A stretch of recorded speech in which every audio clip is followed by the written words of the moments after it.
पंजाब, हरियाणा और दिल्ली की खबरें देखेंगे आप। मैं हूं आपके साथ, आपका मेजबान रहीम अहमद खान। नजर डालेंगे तमाम बड़ी खबरों पर। आगाज हेडलाइंस के साथ करेंगे। सुर्खियों को पेश करने में ताउन किया है डॉक्टर ऑर्थो ऑयल के साथ साथ डॉक्टर ऑर्थो कैप्सूल्स साथ लेना ना भूलें। पीएम मोदी ने राजधानी दिल्ली में इंडिया एआई इम्पैक्ट एक्सपो 2026 का किया इफ्तिताह। बोले, नवाचार और इरादों का मजबूत संगम है एक्सपो।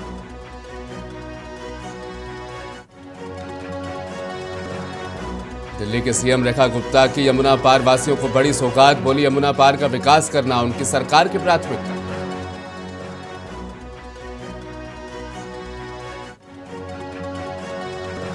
नशा तस्करों पर आम आदमी पार्टी का प्रहार। केजरीवाल बोले, विरोधियों ने पंजाब को नशे में डुबोया, हम कर रहे हैं मुक्त।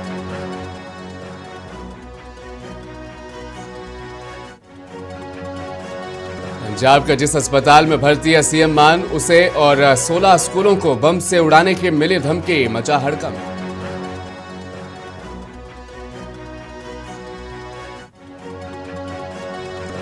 दसवीं और 12वीं के सीबीएसई बोर्ड के एग्जाम शुरू। 43 लाख से ज्यादा स्टूडेंट्स हो रहे हैं एग्जाम में शामिल।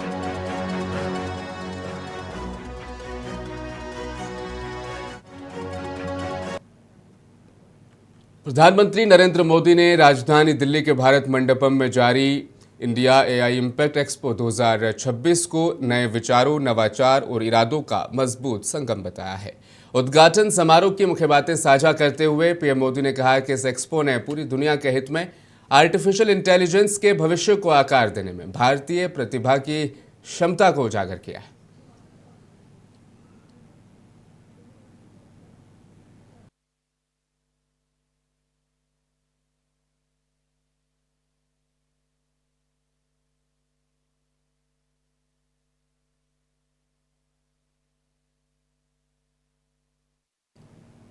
दिल्ली के सीएम रेखा गुप्ता ने झिलमिल वार्ड के रामलीला मैदान में पहुंचकर विकास कार्यों का शिलान्यास किया। इस मौके पर खचाखच भरे हुए रामलीला मैदान में सीएम रेखा गुप्ता के साथ साथ जल मंत्री प्रवेश साहिब सिंह वर्मा, पूर्वी दिल्ली के सांसद हर्ष मल्होत्रा और कई विधानसभाओं के विधायक और निगम पार्षद भी मौजूद रहे। इस मौके पर सीएम ने कहा कि यमुना पार का विकास करना उनकी सरकार की प्राथमिकता रही है। तो वहीं प्रवेश वर्मा ने कहा कि राष्ट्रीय राजधानी दिल्ली में पेयजल की व्यवस्था हो या फिर पब्लिक वर्क्स डिपार्टमेंट के काम को पूरी प्राथमिकता के साथ और लगन और ईमानदारी के साथ पूरा किया जा रहा है।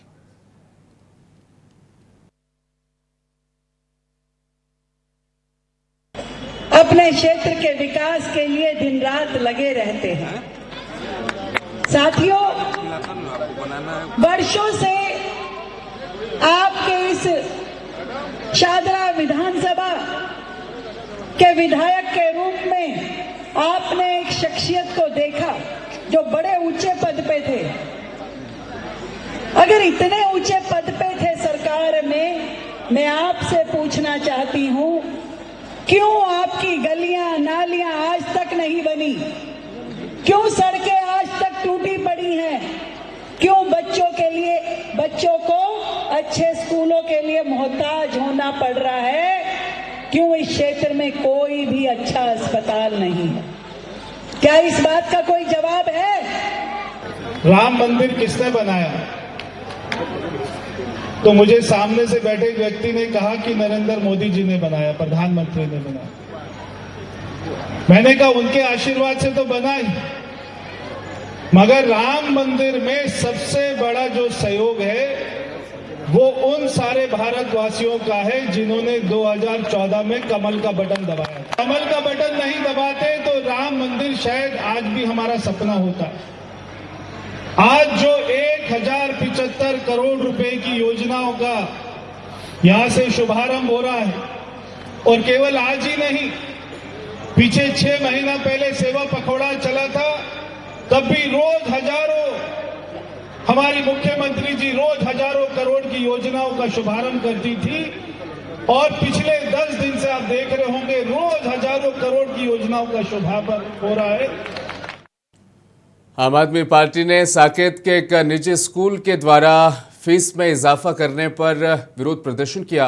अभिभावकों ने केंद्रीय माध्यमिक शिक्षा बोर्ड यानी सीबीएसई परीक्षाओं में बैठने वाले छात्रों को अनुक्रमांक जारी करने में देरी पर चिंता जाहिर करते हुए विरोध प्रदर्शन किया और आम आदमी पार्टी के नेता सौरभ भारद्वाज ने इस मौके पर इल्जाम लगाया कि दिल्ली के निजी स्कूलों ने पिछले साल 1 अप्रैल से फीस में 50 से 80% तक का इजाफा कर दिया है।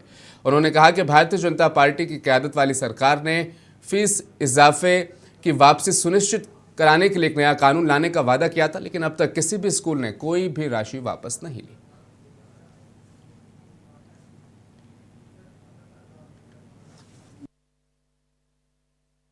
एक साल पहले रेखा गुप्ता की सरकार दिल्ली में बनी और 1 अप्रैल को जो सेशन प्राइवेट स्कूल में शुरू हुए, लगभग सब स्कूलों ने अपनी अपनी फीस बढ़ा ली। किसी ने 80% बढ़ा ली, किसी ने 50% बढ़ा ली, किसी ने 20% बढ़ा ली। सरकार ने कहा कि हम नया कानून लाएंगे और ये सारी की सारी बढ़ी हुई फीस वापस करेंगे। सरकार ने खूब ड्रामेबाजी की, नया कानून लेके आए। किसी स्कूल ने फीस वापस नहीं करी, एक भी स्कूल ने। इतनी गुंडागर्दी दिल्ली में चल रही है, साउथ दिल्ली के इतने बड़े स्कूल के अंदर इतनी बड़ी गुंडागर्दी चल रही है। रेखा गुप्ता जी सो रही है, वो सिरसा की बेटी की शादी मनाने गई है। उदयपुर में उदयपुर के अंदर मौज मस्ती हो रही है। यहां दिल्ली की बेटियां 4-4 घंटे स्कूल के सामने खड़े होकर कह रही है हमारा रोल नंबर दे दो। उनमें से एक लड़की तो नेशनल प्लेयर है शूटिंग की। और गुंडागर्दी देखिए, आशीष सूद छुप के बैठे हुए कहीं पे। कहां पे छिप के बैठे हुए आशीष सूद? कहां गए? दिल्ली के एजुकेशन मिनिस्टर हैं, उनका काम है ये, हमारा काम नहीं है। ये उनका काम है कि इन बच्चों को रोल नंबर दिलाना।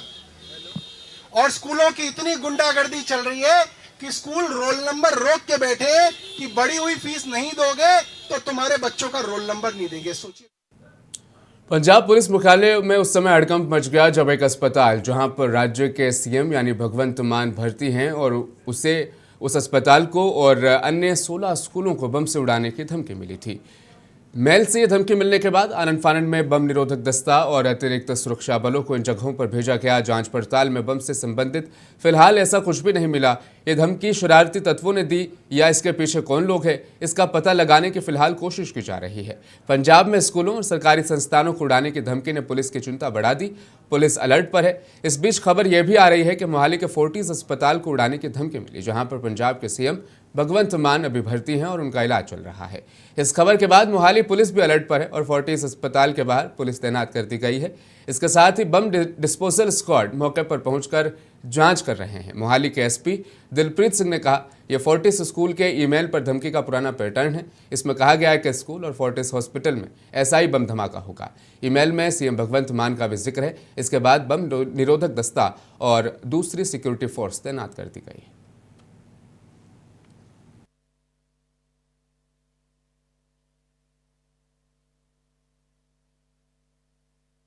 ਉਸ ਤੋਂ ਉਪਰੰਤ ਹੀ ਸਾਡੀ ਜਿਹੜੀ ਇਮੀਡੀਏਟਲੀ ਏਐਸ ਟੀਮਸ ਸਾਡੀ ਬੰਬ ਡਿਸਪੋਜ਼ਲ ਟੀਮ ਉਹ ਸਾਰੀ ਆਪਾਂ ਐਕਟੀਵੇਟ ਕਰਕੇ ਏਆਰਪੀ ਟੀਮਸ ਜ਼ਿਲ੍ਹੇ ਦੀ ਪੁਲਿਸ ਸਾਰੇ ਜੀਓਸ ਇਹਦੀ ਫੋਰਟਿਸ ਹਸਪੀਟਲ ਦੀ ਤੇ ਆਲਮੋਸਟ ਸਾਰੇ ਜਿਹੜੇ ਸਕੂਲਸ ਨੂੰ ਧਮਕੀ ਆਈ ਹੈ ਉਹਨਾਂ ਦੀ ਜਿਹੜੀ ਐਂਟੀ ਸਬੂਟਾ ਚੈਕਿੰਗ ਕਰਾ ਰਹੀ।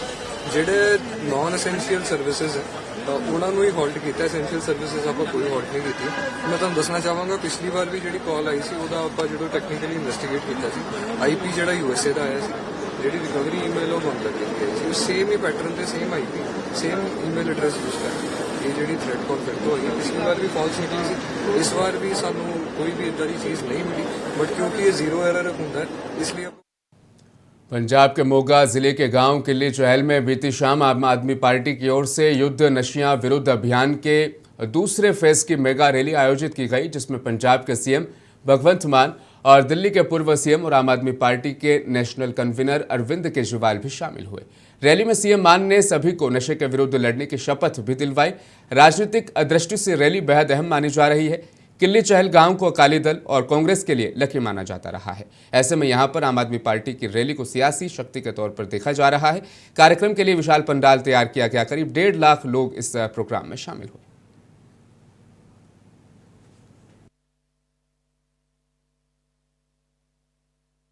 ਇਹ ਯੁੱਧ ਨਸ਼ੇ ਵਿਰੁੱਧ ਜਿਹੜਾ ਦੂਜਾ ਫੇਜ਼ ਹੈ ਹੁਣ ਆਪਾਂ ਸਕੂਲਾਂ ਦੇ ਵਿੱਚ ਅਸੀਂ ਆਉਣ ਵਾਲੇ ਦਿਨਾਂ 'ਚ ਸ਼ੁਰੂ ਕਰਾਂਗੇ ਪ੍ਰੋਗਰਾਮ।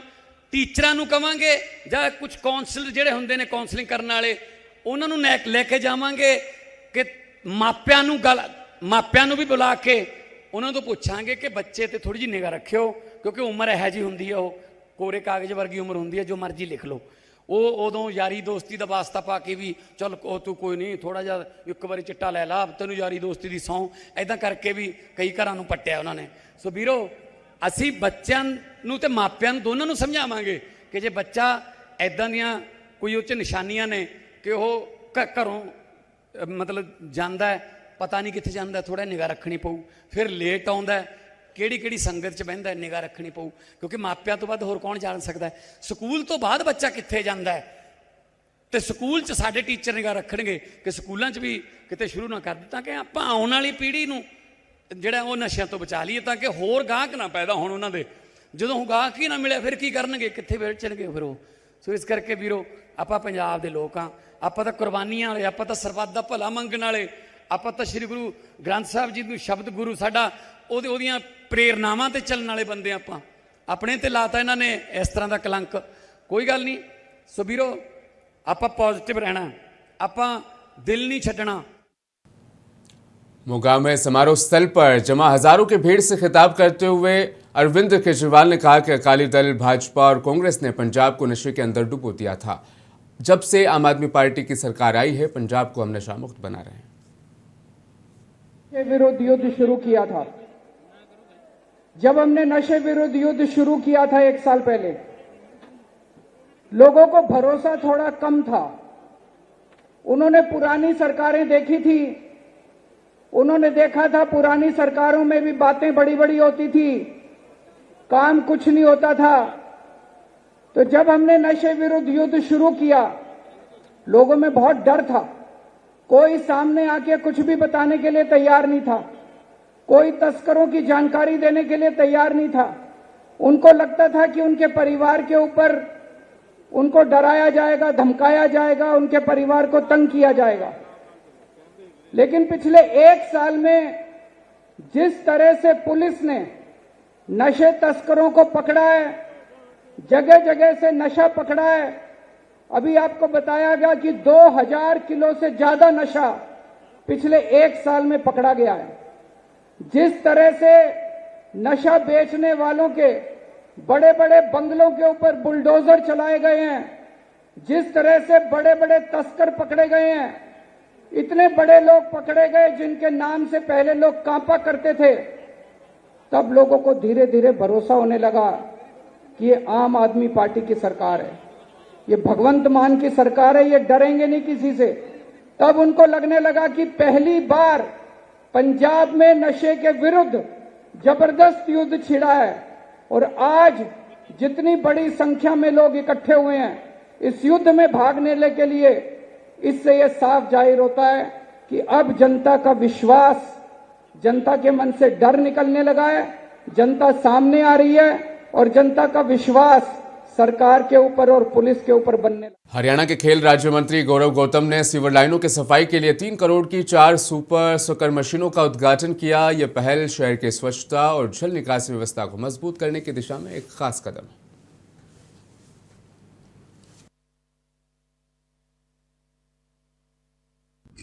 जो हमारे पलवल की सीवरेज व्यवस्था जो बहुत लंबे समय से कहीं ना कहीं किसी रूप से प्रभावित थी, ऐसी 3 करोड़ की लागत से आज इन मशीनों को पलवल की जनता जनार्दन के लिए, पलवल के विकास के लिए और पलवल में सीवरेज की व्यवस्था ठीक रहे, कोई कहीं गंदगी ना जमे, उसके लिए आज समर्पित किया है। अंतर्राष्ट्रीय स्तर की मशीनें हैं जो सीवर में पत्थर भी अगर फंसा होगा तो उसको भी निकालने की क्षमता रखती हैं। हमारे पब्लिक हेल्थ विभाग की ओर से ये हमें इस पलवल के लिए समर्पित है और आने वाले समय पर सीवरेज की समस्या खत्म हो, ड्रेनेज सिस्टम ठीक रहे, उसके लिए इस्तेमाल होंगी। हम लगातार पलवल में, चाहे वो स्मोक गन्स के माध्यम से मशीनों का आना हो जो पहली बार पलवल में आई है, चाहे ऐसी आधुनिक मशीनें हो सीवरेज सिस्टम को ठीक करने के लिए, चाहे पलवल को बेहतरीन बनाने के लिए, सुंदर चौक और चौराहे बनाने के लिए और आने वाले समय पर जो बेहतरीन चीज़ें पलवल को हम बनाने के लिए लगातार हरियाणा के नेता प्रतिपक्ष भूपेंद्र सिंह हुड्डा ने हरियाणा में बिगड़ती कानून व्यवस्था पर कड़ी चेतावनी दी। उन्होंने कहा कि मैं इतना कह सकता हूं कि हरियाणा में केवल वही इंसान महफूज है जिससे कोई मारना नहीं चाहता। हुड्डा ने हालिया अपराधों, हत्या और लूट की घटनाओं का हवाला देते हुए भाजपा सरकार को निशाने पर लिया। हर आदमी असुरक्षित है और यहाँ तक कह सकता हूँ हरियाणा में वही सुरक्षित है जिसको कोई मारना नहीं चाहता। अनवांटेड आदमी नहीं तो कोई भी अपने आप को महसूस नहीं करता है सुरक्षित है। कल यार रोहतक में तो दिन दहाड़े किस प्रकार का हुआ, उससे पहले एक अखबार में है बोले 3 मर्डर हो लिए 4 दिन में, एक के बाद एक में। हम शुरू से कह रहे हैं भाई कानून व्यवस्था की तरफ ध्यान दो। कानून व्यवस्था चरमरा चुकी है हरियाणा। और आज मेरी रिपोर्ट, मैं नहीं कह रहा हूँ, केंद्र की जो गृह मंत्रालय की रिपोर्ट है उसमें हरियाणा प्रदेश पूरी देश में सबसे ज्यादा असुरक्षित प्रदेश। कांग्रेस नेता उदित राज ने नवजोत कौर सिद्धू के बयान पर कहा, राहुल गांधी जी खुद कहते हैं कि मैं पॉलिटिकल परिवार से आता हूं, ये एक बात है। दूसरी बात यह है कि खुद अपनी औकात देख लें तब तुलना करें। यह भी होता है कि बहुत अच्छी विरासत मिलने के बाद भी लोग गड्ढे में चले जाते हैं। राहुल गांधी जी स्वयं कहते हैं कि मैं पॉलिटिकल परिवार से आता हूं, एक बात। दूसरी बात है खुद अपनी औकात देख लें तब तुलना करें। और बहुत ये भी होता है कि अच्छी विरासत मिलने के बावजूद में भी मतलब है कि गड्ढे में लोग चले जाते। मुगलों का क्या हुआ, बड़े बड़े राजाओं का क्या हुआ, और बड़े बड़े पॉलिटिकल फैमिली थे इंडिया में, उनका क्या हुआ। तो अगर औलाद नालायक है तो माँ बाप की भी विरासत बात कर देती है।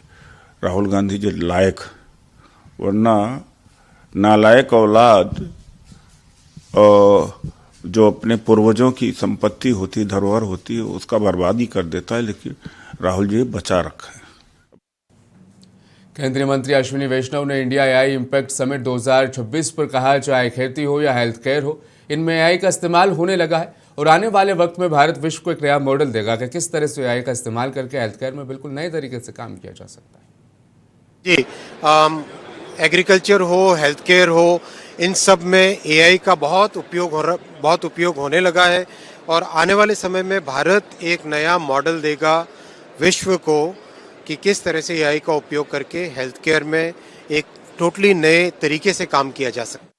दिल्ली के भारत मंडपम में जारी एआई एक्सपो समिट में केंद्रीय शिक्षा मंत्री धर्मेंद्र प्रधान भी शामिल हुए। उन्होंने मीडिया से बातचीत में कहा, प्राचीन परंपराओं में निहित हमारे बहुआयामी, बहुसांस्कृतिक और बहुभाषिक समाज में एआई हमें दुनिया को समझने और इस्तेमाल करने, मतभेदों को दूर करने, ज्ञान का अनुवाद करने और विचारों को प्रभावशाली ढंग से साझा करने में मदद करता है।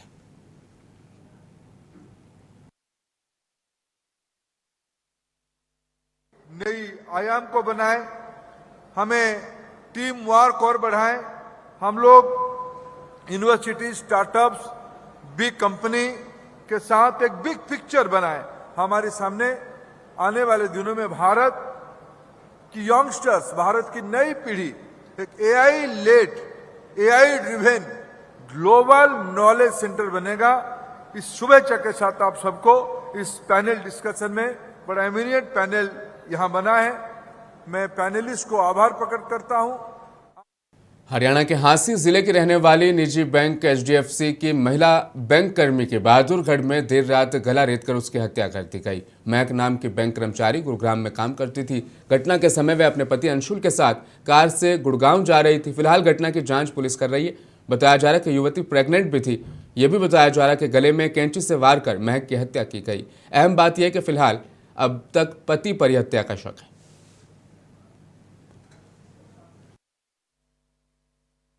सर क्या पूरा मामला था सर? सर हमारे को 15 और 16 की रात को लूट की सूचना मिली थी कि एक पति पत्नी के साथ लूटपाट हो गई है और गाड़ी भी छीन ले गए हैं और उसकी पत्नी भी नहीं मिल रही है। जिस पर हम तुरंत मौके पे पहुंचे तो हमारे को एक डेड बॉडी मिली लड़की की सूखी हुई नहर में, जिसकी गर्दन पर वार किए गए थे और उसकी मौत हो चुकी थी। इस बारे में अफसरों वाला को हमने बताया। इसके 43 लाख से ज़्यादा स्टूडेंट्स के लिए 10वीं और 12वीं के सीबीएसई बोर्ड एग्जाम शुरू हो चुके हैं। इस बार 3 बड़े बदलाव के साथ बोर्ड परीक्षाएं आयोजित की जा रही हैं। इसके अलावा भारत मंडपम में एआई समिट के चलते कुछ स्कूलों के लिए नए दिशा निर्देश भी जारी किए। दोनों क्लासों के एग्जाम 10:30 बजे से आज शुरू हुए।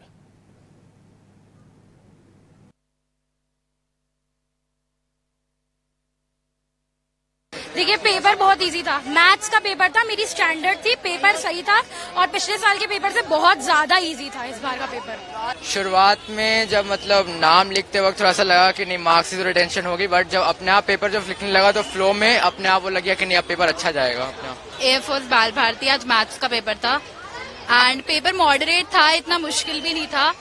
स्टेट एनसीईआरटी से क्वेश्चन आए थे, कर लिए थे और केस स्टडी जो थी वो इजी थी मेरे हिसाब से। मेरा नाम ओशन है और मुझे सेट 2 मिला था, तो मुझे तो सेट 2 इजी लगा। एमसीक्यू ज्यादातर मुश्किल आते हैं बट इस बार इजी आया एमसीक्यू। केस बेस्ड में तो एनसीईआरटी का ही आया था क्वेश्चन। बहुत इजी था पेपर, अब जिसने पढ़ा है उसे इजी लगेगा, बट वैसे the paper was very nice and हाँ ठीक था। एनसीईआरटी एंड सैंपल पेपर से आया था। एयरफोर्स बाल भारती स्कूल से हूँ मैं and today was my math standard examination. Punjab, Haryana और दिल्ली की खबरों में फिलहाल बस इतना ही। लूंगा इजाजत, बने रहें मुंसिफ टीवी के साथ।